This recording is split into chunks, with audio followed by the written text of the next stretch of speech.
Hai, selamat datang di Radix. Saya Dandi sebagai penyaji segmen.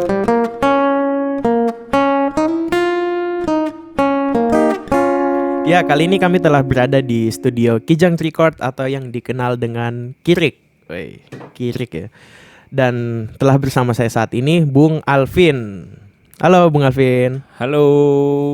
Bagi para pendengar Radix yang biasa mendengarkan lagu-lagu dari grup musik Kerabat Suara yang menyanyikan puisi-puisi di Kota Malang, Bung Alvin ini sebagai sound engineer yang biasa menggarapnya. Oke deh, langsung aja deh perkenalan Bung Alvin, sebagai sound engineer sejak kapan dan biasa kesibukannya ngapain selain menangkap suara. Oke, sebelumnya nama saya Alvin, saya asli dari Kediri dan di sini saya sedang melanjutkan studi ya dari lulus SMA ke kuliah dan saya sekarang berada jurusan informatika. Nah, yang untuk saya mulai belajar di dunia recording ini, saya sebenarnya dari sejak maba tahun 2014 itu sendiri. Dan selain di dunia recording, saya juga kuliah, nyelesain skripsi, ya itu. Habis itu juga saya juga ikut di suatu vendor sound system dan juga saya ikut di band-band ketika perform live sebagai soundman. Oke, berarti mulai serius bergelut di dalam kerja-kerja sound engineer itu tahun 2014 ya? Iya, mulai tahun 2014 saya sudah mulai masuk di dunia sound engineer. Itu awal mulanya gimana tuh, pas SMA mungkin suka merekam pakai HP, pas mandi gitu enggak? Atau gimana gitu? Ya, sebetulnya kalau di SMA saya ini masih sibuk pada ngeband. Jadi cuma bermusik saja seperti kayak festival band, kayak gitu kan. Dan saya sendiri pun juga bergelut di dunia musik-musik underground, yaitu ya seperti metal, death metal dan kawan-kawannya. Namun pada waktu di dunia kuliah saya mendapat teman yang saya juga ingin belajar mengembangkan bermusik saya dan akhirnya saya bergelut lebih cocok ke dunia sound engineering. Oke, berarti saat ini udah nggak bermusik lagi ya? Lebih fokus ke di balik layar gitu, di balik panggung. Iya. Kalau bermusik sih masih, tapi cuma nggak seintens dulu lagi. Saya emang fokus di belakang layar untuk sekarang. Oh, berarti udah nggak serius berada di atas panggung lagi ya? Iya, udah nggak serius. Kira-kira apa sih yang membuat Bung Alvin ini tertarik menjadi sound engineer gitu? Maksudnya sound engineer itu kan tidak tampak gitu. Apakah Bung Alvin ini tidak membutuhkan tepuk tangan dari penonton yang mendengarkan musik atau bagaimana? Sebetulnya sih saya juga ingin ngeband, tapi cuma di atas panggung. Tapi cuma saya nggak pede aja. Oh gitu. Gitu, Berarti ya. akhirnya apa namanya? Skillnya dialihkan ke belakang panggung ya. Iya. Dan juga lebih bermanfaat sebenarnya. Iya. Sekarang kesibukannya apa? Apakah dengan bekerja sebagai sound engineer itu tidak mengganggu, masih skripsi ya? Iya. Apakah tidak mengganggu skripsi itu? Sebetulnya sih untuk kesibukan saya Angel ini kan masih dalam tahap di ranah side job. Jadi untuk skripsi tetap saya dahulukan, tapi saya tetap membagi waktu. Jadi kan untuk dalam waktu sehari kan 24 jam. Yang seenggaknya 6 jam sampai 8 jam untuk tidur.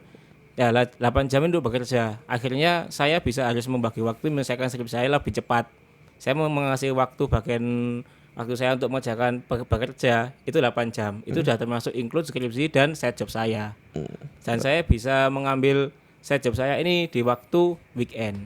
Oh, luar biasa ternyata pembagian kerjanya Bung Alvin ini. Tapi bekerja sebagai sound engineer ini sendiri atau ada rekan yang lainnya? Untuk di produksi saya di sound engineer ini, kalau untuk rekaman itu utamanya saya sendiri. Tapi seumpama saya mendapatkan suatu job yang besar yang tidak mungkin saya kerjakan sendiri, saya akan merekrut kru untuk membantu saya. Oke, sekarang kita beralih ke karyanya nih. Karya-karya Bung Alvin tuh apa aja sih yang udah digarap gitu? Selain Kerabat Suara yang udah terkenal ya di Malang. Ya.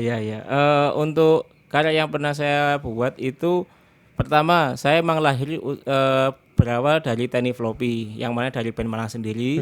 Dan semua anggotanya itu ada kakak tingkat saya sendiri.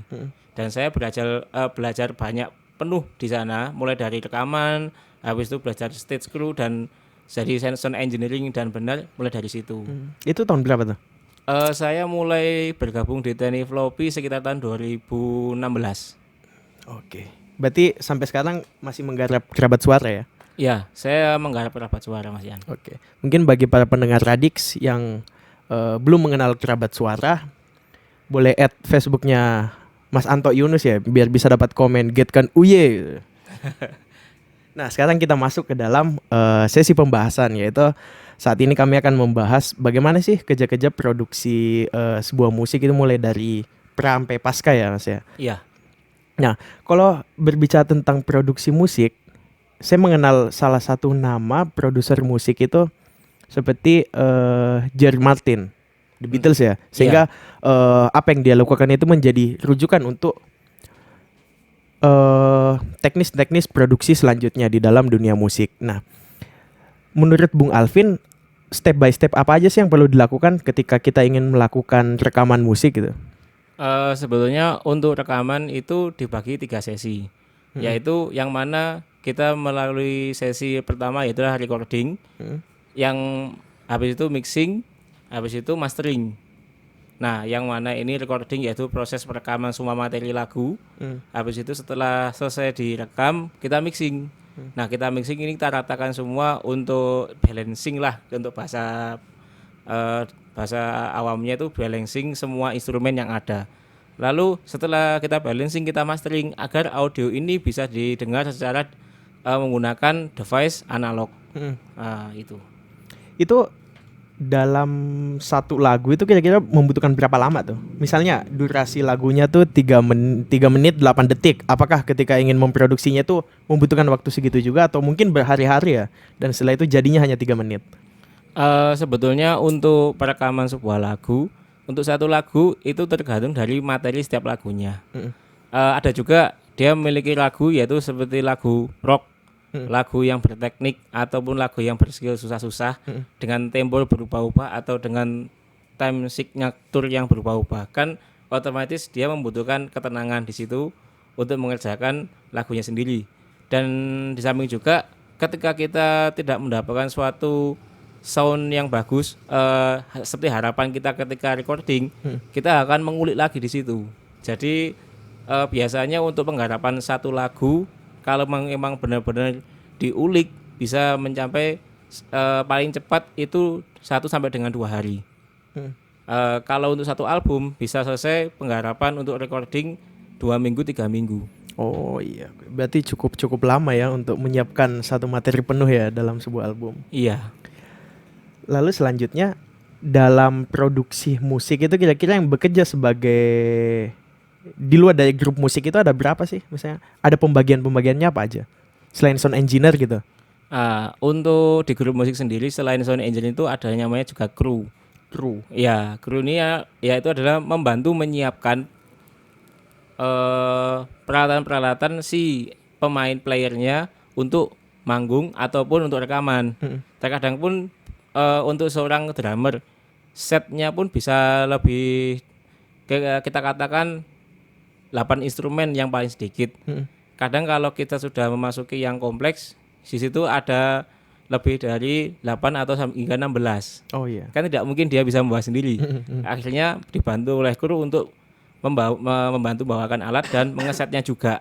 Dan di situ kru tidak hanya untuk kata-katanya ada untuk kuli angkat-angkat, tapi kru juga paham spek alat yang digunakan oleh playernya. Berarti dia harus memahami bagaimana kondisi alat itu dan apakah dia pantas untuk digunakan gitu ya? Iya, benar sekali. Oke. Kira-kira peran seorang sound engineer, peran Bung Alvin selama memproduksi sebuah lagu itu seberapa besar dalam memproduksi? Maksudnya apakah membutuhkan banyak diskusi dengan grup musik itu atau grup musik itu mendengarkan lebih banyak masukan dari Bung Alvin? Sebetulnya untuk yang selama ini saya kerjakan, jadi macam-macam. Ada yang orang datang tanpa membawa konsep, cuma Mas saya ingin rekaman cover kayak gini. Berarti Bung Alvin yang ngasih aneh ya? Akhirnya saya mendirect si tadi yang apa itu playernya yang ingin rekaman. Jadi kamu mau musik yang seperti apa? Nggak gitu kan. Terus mau dibawa kemana musiknya gitu. Habis itu ada juga yang si band ini mau rekaman, dia sudah punya materi tapi materinya masih mentah. Jadi belum ada kalau kita di rekaman itu kalau satu gitaris kita nggak mungkin ngetik satu kali, kita harus 2 kali. Dan kalau yang dimainkan yang sama, jadi akhirnya si instrumen tadi kan tidak bisa kaya, habis itu monoton. Oh iya. Gitu. Lalu di situ juga kan terkadang si vokalisnya juga nggak tahu ngisi part-partnya yang mana yang mau diperindah lagi. Kan kalau dia nyanyi secara polos suara satu dari awal sampai akhir kan menjadi bosan.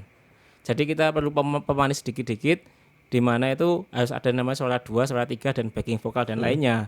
Nah, terkadang si vokalis ini nggak paham dia mau diisi yang mana. Akhirnya saya membantu. Oh, yang ini cocoknya di part yang sebelah sini dan part sebelah sini. Jadi akhirnya saya membantu mendirect si pair tadi.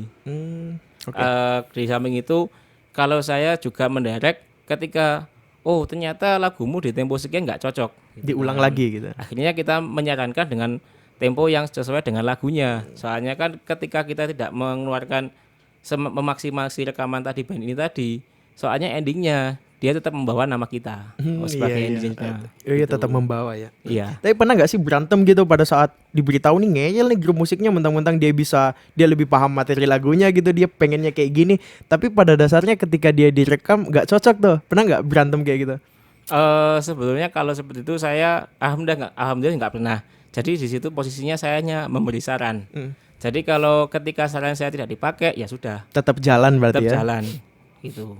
Tapi kalau misalnya Bung Alvin seorang sound engineer itu mendirect, kira-kira kayak tugas produser itu ngapain dia? Sebetulnya Ngatur jalannya duit ya. di sini kan kalau konteks produser yang saya mengerti, di sini produser itu adalah dia itu mengarahkan. Jadi si band ini kan mau membuat album, lalu nanti ini album ini mau dikemanakan. Oh iya, berarti dia yang mau manajemennya ya. Ya, dia yang paham untuk alurnya dari awal sampai akhir gitu. Nah, Kijang Trikort ini kan berada di pinggir jalan ya. Iya. Berarti otomatis dan lagi pula dia tidak menggunakan pengedap suara. Nah, bagaimana upaya Bung Alvin untuk mengatasi bocor suara tuh? Mungkin tiba-tiba lagi asik main, tiba-tiba ada bunyi klakson panjang banget. Iya. Apakah itu di cut terus take ulang, itu main ulang atau gimana? Nah, sebenarnya kalau di rekaman ini ada 2 macam ketika proses recording, yaitu ada namanya itu menggunakan direct ataupun unplug. Unplug ini kita menggunakan menangkap instrumen tersebut menggunakan mikrofon. Kalau yang direct biasanya di instrumen tersebut dia sudah memiliki preamplifier yang kita bisa langsung memasukkan ke sound card kita dengan jack to jack. Gitu. Nah, kalau yang menggunakan jack to jack seperti berbau elektrik, gitar elektrik, bass elektrik, keyboard elektrik, organ gitu kan, organ elektrik yang berbau elektrik synthesizer, itu pun kalau digunakan secara direct walaupun dengan kebisingan tanpa peredam suara itu sangat bisa lagi dilakukan. Karena dia tidak menangkap sinyal dari luar. Dia cukup menangkap sinyal yang berada di dalam proses dekat, alat yang dekat ya. Yang di dalam alat tersebut. Gitu. Oh iya. Oh berarti bagi para pendengar Radix yang ingin membangun sebuah studio tetapi tidak memiliki dana untuk kedap suara, sangat memungkinkan ya. Memungkinkan sekali. Untuk bisa memiliki berarti caranya tadi dengan memiliki apa tadi? Yang menggunakan instrumen elektrik. Instrumen elektrik. Berarti langsung nyambung gitu ya? Iya. Nanti yang kalau emang kita menggunakan mikrofon, jadi kita cukup memberikan seperti semua kita gini menggunakan mikrofon.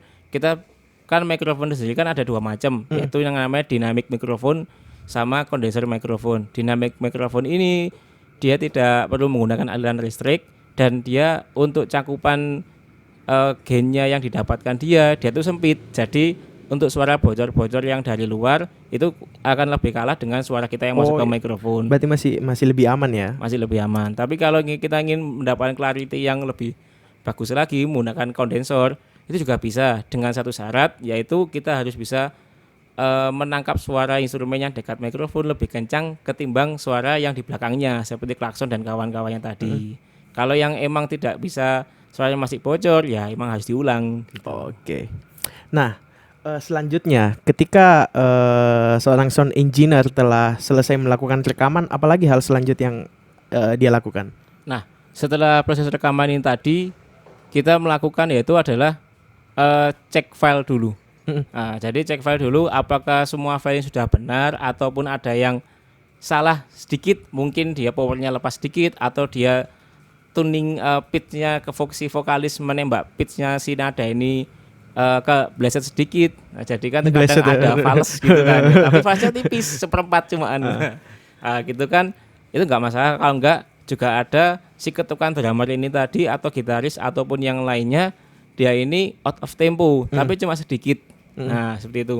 Nah, oleh karena itu kita melakukan proses yaitu editing.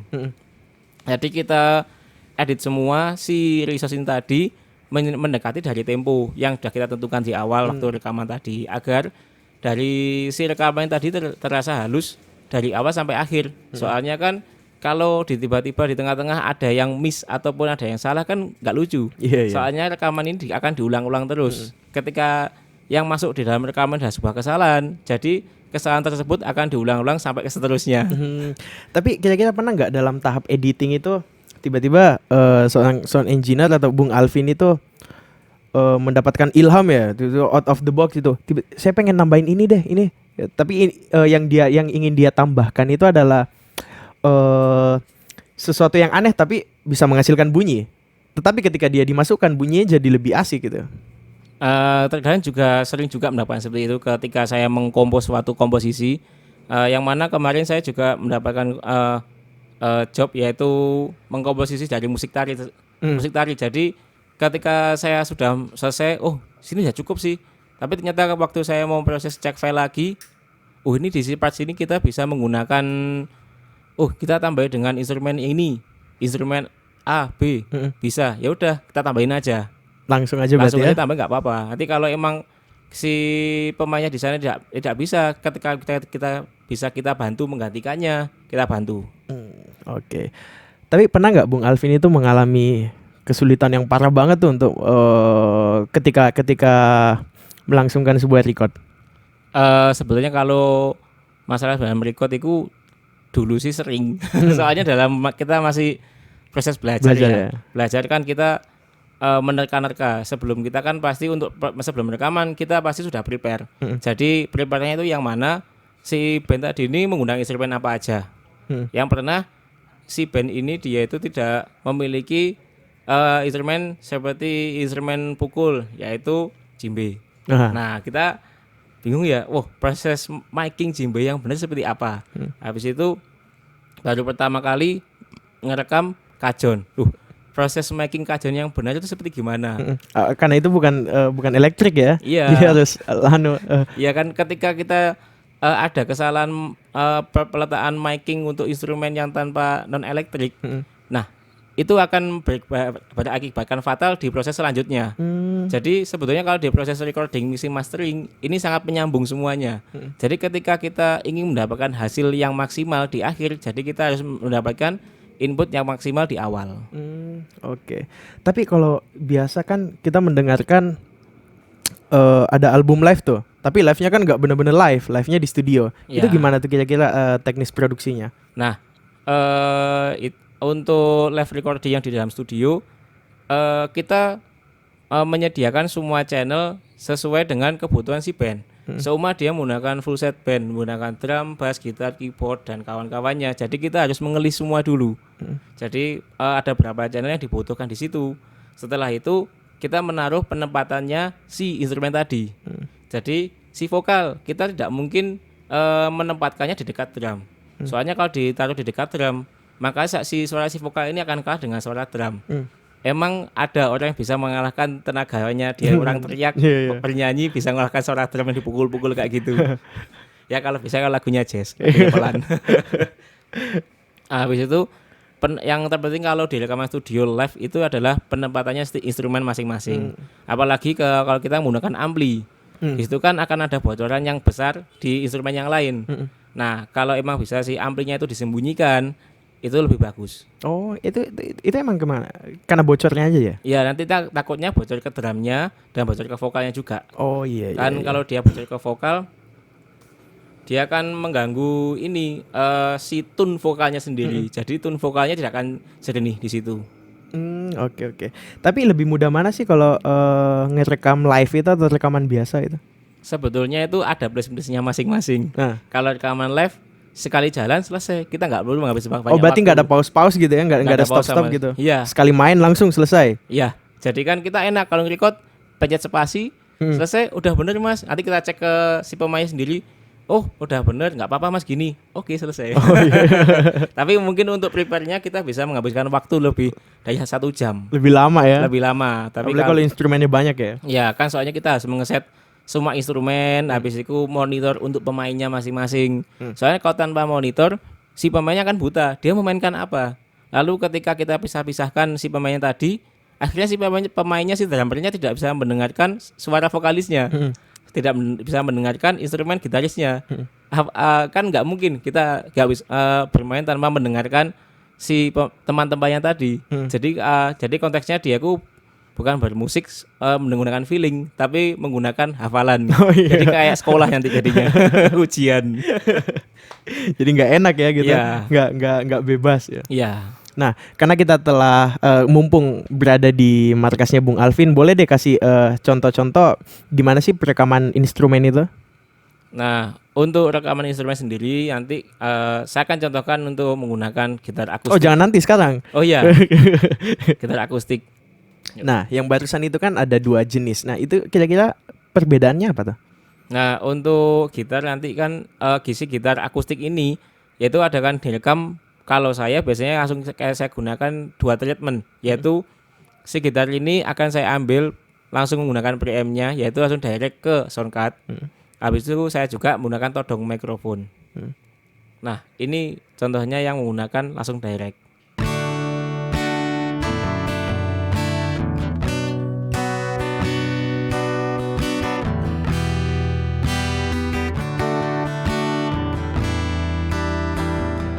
Yang ini contohnya menggunakan mikrofon.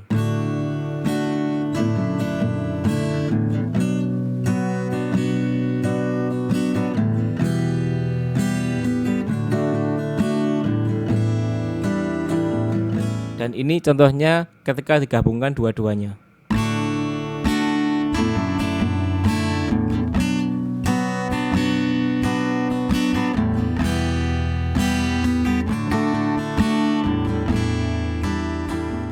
Nah, berarti hasilnya seperti itu ya. Oke, karena kita telah berada di penghujung acara, boleh deh sebelum mengakhiri segmen ini, Bung Alvin ngasih pesan-pesan gitu ke pendengar Radix yang barangkali mau tertarik sebagai menjadi seorang sound engineer atau dia seorang musisi tapi punya banyak uang yang nggak tahu uangnya mau digelontorkan kemana, akhirnya pengen bikin studio musik tapi nggak paham bagaimana alat-alat. Boleh deh ngasih pesan-pesan yang padat tapi jelas gitu. Oke, untuk teman-teman yang ingin bergelut di dunia recording ataupun sound engineer, jadi saya sarankan setidaknya memiliki alat untuk rekaman terlebih dahulu, yaitu yang mana kita memiliki laptop ataupun PC. Itu ada spesifikasi laptop nggak? Maksudnya laptopnya harus spesifikasi laptopnya mengikuti DAW yang ingin digunakan. Oh iya. Jadi DAW itu adalah aplikasi yang digunakan untuk rekaman. Jadi untuk lebih lengkapnya itu Digital Audio Workstation. Nah, jadi kita memproses suatu audio proses rekaman digital. Di sini yaitu yang mana minimal kita memiliki yaitu mikrofon untuk merekam, yaitu bisa saya sarankan mikrofon kondensor. Habis itu monitor, yaitu setidaknya memiliki headphone monitor untuk mendengarkan ketika kita merekam ataupun memproses lagu. Di situ habis itu kita harus memiliki sound card, yaitu yang mana untuk menangkap, untuk mengubah dari sinyal analog ke sinyal digital agar bisa masuk ke laptop, ke DAW kita. Di situ. Untuk lebih lanjutnya lebih sering-sering ngulik aja. Jadi nguliknya tuh dengerin lagu mixingan punyanya yang band top-top aja. Jadi band top-top itu. Kenapa kalau bandnya nggak top? Nah, gini. Jadi kualitas rekamannya buruk gitu. Nah, jadi untuk suatu rekaman yang bagus itu sebetulnya kan si band top-top ini kan dia sudah mengalami beberapa proses yang panjang. Jadi dia udah dari eksperimen dari album pertama, kedua, ketiga, keempat, dan dia itu udah full eksperimen. Dia nyoba studio rekaman seperti ini. Ternyata di album pertama kita masih kurang maksimal. Habis itu kita masuk ke ini coba studio yang lebih besar lagi. Kan soalnya di studio rekaman itu banyak, ada home recording, ada studio rekaman yang benar-benar profesional, yang mana kita si studio tadi ini menyediakan berbagai macam spek yang kita inginkan. Seumpama kita saya ingin pakai mic vokal yang ada tube-nya biar lebih vintage gitu kan, ada di situ semua. Seumpama juga recording drum. Nanti si engineer-nya akan menyarankan drum ini cocok menggunakan mikrofon yang tipe apa, seperti itu. Jadi nguliknya itu adalah kita ulik hasil mixingannya, hasil rekamannya, yaitu drumnya seperti ini suaranya, dari mulai kick, snare, tom, floor, hi-hat, roomnya si drumnya, habis itu masuk ke instrumen bass, habis itu suara bass seperti ini, yang bagus, habis itu suara gitar, mungkin ada synthesizer, ada suara keyboardnya, terus vokal. Kalau kita ingin mendireksi vokal, backing vokal bisa kita olah seperti ada suara 1 2. Kita bisa menggunakan suara 1 tapi dengan ada yang menggunakan nada tinggi sama nada rendah, seperti itu. Habis itu kita juga bisa ternyata lagu ini bisa ditambahi dengan musik string. Ya, orkestra kayak gitu juga. Seperti itu. Nah, dari semua jenis-jenis alat yang tadi disebutkan, kira-kira akan menghabiskan budget berapa tuh? Dalam kisaran berapa? Untuk yang standar saya sarankan langsung standar saja. Nanti kalau yang low budget itu saya nggak menyarankan. Nanti daripada nanti beli lagi, menjual kan dijual nggak mungkin bisa dijual soalnya nggak ada yang mau beli. Nah, habis itu mendingan saya sarankan sekitar menyiapkan duitlah sekitar 5 sampai 6 juta. 5 sampai itu udah standar ya, udah oke banget ya. Ya, itu hanya untuk alat rekamnya. Kalau laptop masih belum termasuk. Iya. Laptopnya juga harus bagus karena kalau yang jelek belum rekaman udah panas dia. Udah berasap duluan. Belum lagi panas kalau nggak nanti kita merekam 4 track sudah nggak kuat laptopnya. Not responding gitu. Not responding jalan kayak gitu. Tadi itu selain memiliki uang tentu saja untuk bisa membeli alat, dan juga harus banyak-banyak mendengarkan musik untuk menabung pengetahuan tentang sound engineering nantinya. Nah, bagi teman-teman pendengar Radix yang ingin bertemu dengan Bung Alvin, yang ingin ngobrolin lebih jauh tentang sound engineer, bisa ditemui di mana, Bung? Di dunia nyata dan di dunia maya. Untuk di dunia mayanya bisa @Instagram saya @alvinanda_kurniawan. Kalau ingin mendengarkan hasil portofolio saya, untuk portofolio saya bisa dilihat di YouTube saya, yang mana namanya Peteng Production. Peteng Production. Nah, itu di sana juga ada. Nanti kalian enggak di SoundCloud-nya sama juga namanya Peteng Production. Oke, kalau di dunia nyata bisa ditemukan di mana? Nah, kalau di dunia nyata saya biasanya di Kijang 99, yaitu di belakang UIN Sunan Kalijaga nomor 1. Oke, ya bisa ditemukan di dunia maya dan di dunia nyata bagi teman-teman pendengar Radix yang ingin lebih jauh mengulik atau mengenal sound engineer. Saya Dandi sebagai penyaji segmen, sampai jumpa.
是晚安。